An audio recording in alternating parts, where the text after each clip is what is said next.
D'accord. Et donc là, ils vont pouvoir aussi déterminer, donc je vous avais parlé, dans la farine, le gluten, il n'existe pas en tant que tel. D'accord. C'est au contact de l'eau, quand on fabrique une pâte, que nos protéines se collent. D'accord. Donc il y a les fameuses deux que je me souviens, les autres je ne me souviens pas, la gliadine et la gluténine. D'accord, qui vont se coller, qui vont fabriquer le caoutchouc. Les autres sont liposolubles, elles se dissolvent dans l'eau, d'accord, donc je ne retiens jamais leur nom de protéines, d'accord, et donc là on va pouvoir aussi déterminer laquelle est la quantité de l'une par rapport à l'autre. Parce qu'il y en a une qui a plus des qualités, alors là je suis un petit peu moins calé, qui est plus costaud, et l'autre qui permet plus l'allongement. Et suivant les proportions de l'une par rapport à l'autre, votre farine, votre pâte, elle va pouvoir s'allonger plus ou moins, ou je l'allonge ma baguette, elle rétrécit. Elle allonge et rétrécit. D'accord. Donc ça, on va pouvoir avec ça déterminer la proportion. Et voilà. Pour l'amidon, du coup, vous faites aussi des tests ou pas de contrôle, je sais pas. Moi, j'en fais pas. Après, peut-être qu'on est amené à en faire, mais pour l'instant, on en a trop arrêté. Ah oui, mince, C'est quoi toi, sur l'amidon Vous cherchez quoi? je vous le réexpliquerai. On est passé devant. Hackberg? Oui, le temps de Hackberg, donc il est resté là-bas. Oui, parce que normalement sa place est là, mais comme il fallait faire le test avec les problèmes qu'il y avait, donc il testait tout de suite le blé à chaque réception pour savoir s'il était dans les clous, parce qu'il y avait des blés germés, voilà, au moment de la récolte. Encore un petit peu. Oui. Ah bah oui, à chaque réception. Voilà, encore, voilà. Oui. Vous êtes encore. Vous n'avez pas vu qu'en passant, il n'y avait pas de. Non, il ne fonctionnait pas. Ah. Non, j'ai pas pensé à vous faire donc, remarquer. En fait, dans l'Hackberg, on met donc il y a le tube à essai. On va mettre un poids de blé broyé comme ça, à réception. On va compléter avec de l'eau distillée. On va faire agiter, donc c'est comme dans une grosse bouilloire, ça fait cuire on calcule le temps que met l'agitateur à redescendre. Et ça va nous donner une idée de l'activité enzymatique en amylase. Et du coup, vu que s'il y a trop d'amylase, enfin une grosse activité enzymatique d'amylase, le pain il va être collant, tout ça, on peut plus rien en faire, quoi. Donc du coup, nous on veut que justement le temps de fuite soit élevé pour qu'il y ait une faible activité, qu'on puisse limite la corriger en rajoutant des choses dedans, mais pas. Si elle est trop forte de base, on peut rien en faire. Voilà.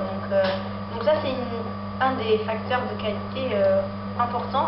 Si ça ne rentre pas dans ces facteurs-là, déjà on ne réceptionne même pas le blé. Déjà, non, et ça c'était l'inconvénient de cette année. Voilà.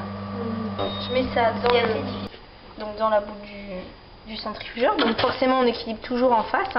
Enfin, on centrifuge jamais un truc. Il faut toujours que le poids soit équilibré, sinon la centrifugeuse part en vrille. C'est le principe d'une centrifugeuse. Sinon on casse l'axe quoi si c'est pas équilibré, donc au prix d'une centrifugeuse on s'amuse pas. Tournez la neige. Voilà, donc là en fait c'est tout ce qui n'était pas gluten est passé au travers quoi. Donc suivant ce que c'est, quand c'est du blé des fois on voit du son, on voit plein de choses, mais bon là c'était du gruau donc. Et si on laisse reposer, l'amidon ne se dissout pas, d'accord. Elle se dépose, elle gonfle un petit peu en eau, elle absorbe un petit peu d'eau, d'accord, mais elle se dissout pas dans l'eau, d'accord. Au bout d'un moment ça va se séparer. Voilà, ça va se séparer, ça va faire une couche dans le fond, la petite couche blanche, la petite pellicule, d'accord. Et donc ça c'est vraiment que de l'amidon. Donc vous la sécheriez entre guillemets, et ben voilà, c'est de l'amidon. Pour amidonner les chemises ou amidonner, enfin bref, il y a plein de choses qui servent pour l'amidon au niveau industriel et tout ça. Et donc d'ailleurs aussi, pour quand vous achetez du gluten, fréquemment, c'est les amidonniers. S'ils ont fait pour récupérer l'amidon, forcément ils ont l'autre part, ils ont l'autre partie, d'accord. Et donc l'autre partie, même s'il y a du gluten pur, si on peut dire, qui reçoit, il faut savoir dans quelle proportion. Les amidonniers, eux, ils s'en foutent, savoir s'il y a plus de gliadine ou de gluténine, ils en ont rien à faire, c'est pas leur problème. Alors là, je vais retirer. Mais par contre, eux, oui, il faut qu'ils sachent. Je vais retirer donc une sorte de nacelle. Donc vous voyez, tout ça, c'est le gluten qui est passé à travers. On appelle ça gluten résiduel. C'est un filtre. Ouais, ça fait un peu comme un filtre en fin de compte. Donc généralement je pèse ça séparément du reste. Ensuite je pèse